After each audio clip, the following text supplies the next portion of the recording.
Good morning, everyone. So now, I'm the first presenter and I will tackle about listening skills. So, listening skills is the ability of attentively receive, understand, and respond appropriately to spoken messages, including verbal or non-verbal, to foster effective communication and comprehension. So next, importance of effective listening. So here we have 5. First, improves communication. Second, builds relationship. Next, enhance learning, problem solving, and conflict resolution. Improves communication. It ensures that message being conveyed is fully understood, reducing misunderstanding and promoting clear, open dialogue. Builds relationship. Active listening helps to build trust in both personal and professional relationships. It shows respect and empathy, foster a deeper communication with others. Next, enhances learning. By truly listening, individuals absorb more information, increasing their ability to learn and retain new concepts. Problem solving. Effective listening allows people to gather all necessary information, which is essential for making informed decisions and solving problems effectively. Last is conflict resolution. It helps in understanding different perspectives, making it easier to resolve conflict and find common ground. Last, hearing versus listening. Hearing is the ability to use the ears only. In contrast, listening is a skill that requires one to use senses, including seeing, hearing, and the sense of touch. Good morning, everyone. Today we are talking something we do every day, listening. But did you know there have a different type of listening? Let's take a look at them. First, there have active listening. This means you're really paying attention when someone is speaking. You listen carefully and think about what they are saying and respond. You also try to remember what they said for later. Next is passive listening. This is just like hearing the words but not really paying attention. You let other person to speak without interrupting, but you not really focus on what they are saying. Now let's talk about critical listening. It involves analyzing and evaluating the information being communicated, questioning, assumption, and assessing evidence to make informed decision.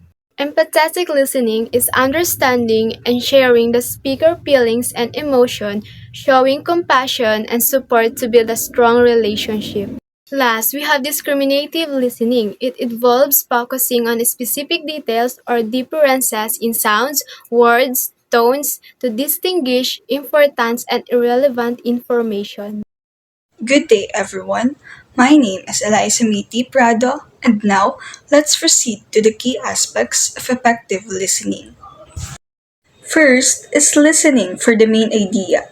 It means focusing on the key points that the speaker is trying to communicate.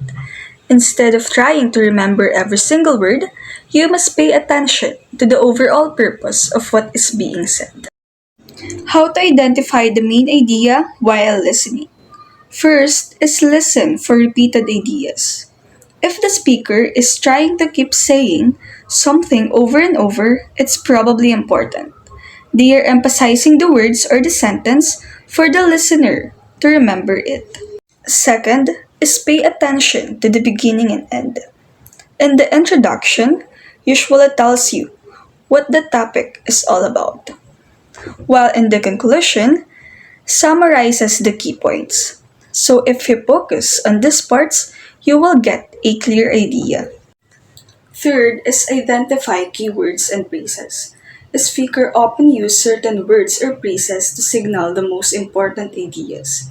Paying attention to these phrases or words helps you to quickly recognize the most important information. Second is listening for details. It means it is the ability to pay attention to the key details in a lecture or conversation. It means focusing on the most important information while ignoring the less relevant details. The skills helps you with understanding and remembering the main message. So these are the main components of listening for details. First is focus attention. It means concentrating on important details while ignoring the distractions. Second is recognizing keywords. It means identifying the most important in a conversation. These words helps you to understand easily the key details. And lastly, taking notes. Writing down key points to help remember the important details. Good day, I am Hallery Pillas, and I am here for the continuation topic about key aspect of effective listening. Listening for inferences means understanding the unspoken meanings and implications behind someone's words to grasp their true message. So for example, there's a scenario. Then you see someone wearing a thick winter coat in the middle of the summer. Then you might infer that the person are feeling cold even though it's hot outside. Perhaps they have a medical condition or are simply sensitive to the weather. So these are the key aspects of listening for inferences. The first one is reading between the lines. Inferences require you to analyze the speaker words, tones, and context to understand the underlying meanings. So the second one is considering nonverbal cues like body language, facial expressions, and tone of voice can provide valuable clues about a speaker's true feelings and intentions. So the last one is understanding the speaker's context. Inferences are heavily influenced by the speaker's backgrounds, experiences, and relationships. So for effective listening for emotional cues means paying attention to nonverbal communications like tone, facial expressions, and body language to understand the speaker's feelings even when not explicitly stated. So for example, someone saying, "I'm fine." The speaker say this with a flat tone and try to avoid eye contact to you. This might suggest they are not actually fine and trying to hide their true feelings. So these are the key aspects of listening for emotional cues. The first one is tone of voice. The way someone speaks can reveal their emotional state. A shaky voice might indicate nervousness, while a loud, forceful tone could suggest anger.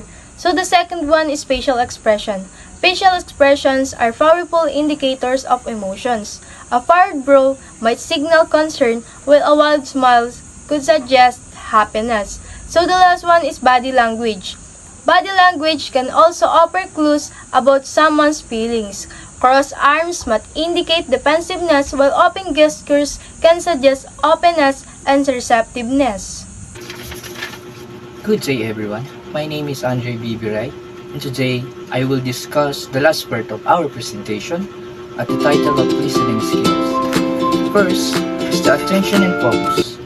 Accurate understanding.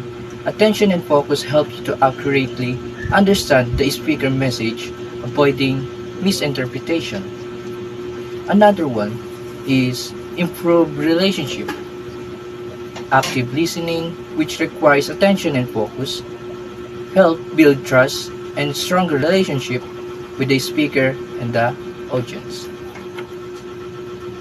Alert, proactive presence of mind to avoid erroring misunderstanding and misinterpretation. Second, to prevent this conflict, we need to listen attention to the speaker of the presenter. Understanding and interpretation help you grasp the speaker intended meaning, avoiding misinterpretation and avoiding conflicts. Misinterpretation can lead to conflicts. Effective understanding and interpretation help prevent misunderstanding. Third one, response and feedback. We all know that feedback, example, questioning, asking, and suggesting can provide clear understanding and detailed explanation.